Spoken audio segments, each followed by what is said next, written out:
Hey guys, do not use Bar's radiator stop leak. It's not safe, right?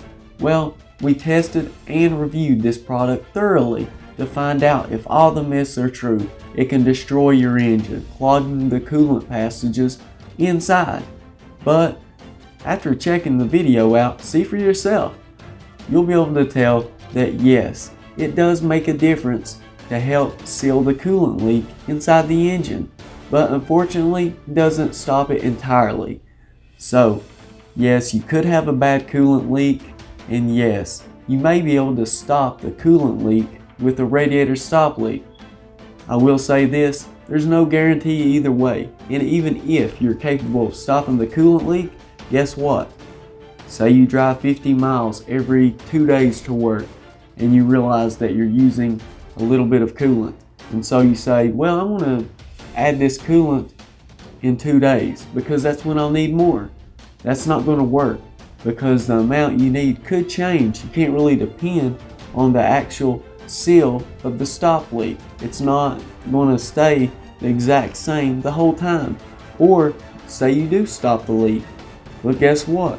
That doesn't mean that it's going to stay sealed the entire time because the engine's under different amounts of pressure having the coolant system under. So you want to keep that in mind. Not to mention, what about clogging the engine? Well, unfortunately, there is some truth to this. You can clog the coolant passages inside of your radiator. You can also clog up the heater core. So you want to make sure to follow the manufacturer's recommendations on this. And you want to add the smallest amount if possible, guys.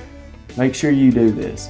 And do not try to add this stuff without removing the thermostat in your vehicle, because you're just going to cause a multitude of problems by doing this. Follow the manufacturer's recommendations. And if you want to use this product, is it actually safe? I will say this, if you decide to, like I said, keep your eyes on the leak as much as possible, check it out, and you may want to consider using this on a car if it's on its way out and you don't want to spend any more money on it because you decided it's just not worth it. So yes, in this case, it could possibly be a good idea to do this, but it could also start causing your vehicle to start overheating more often. What I'm constantly seeing from people is their water pump will go bad or something. It'll start leaking out the weep hole, which means the seal's going bad. And so what they'll try to do is turn around and add Bar's radiator stop leak or some stop leak in general. And that's absolutely a terrible idea.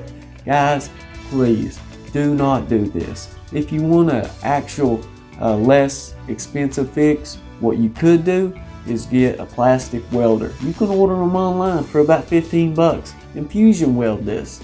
Pretty simple, really, but it'll only take about 15 minutes. That's one of the biggest problems nowadays. Most radiators actually have plastic tanks on them, and that's typically what get damaged.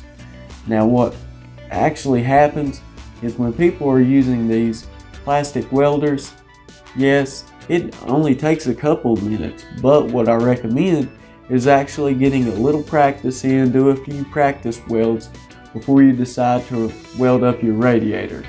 This way you'll have a better idea of what you're doing, learn a little bit about it. You can check out one of my videos where I use a plastic welder to fix a radiator leak.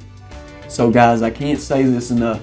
Always follow the manufacturer's recommendations for the product that you're using if you decide to use it, and also for the vehicle. Now, if there's anything you can share with the NIA community on what they should do in a tight situation, maybe they can't afford a new radiator even though they're pretty inexpensive nowadays online. Maybe you have a better solution, something that you know about, please share it with the community. As always guys, I want to thank you for watching Nate's Interactive Auto.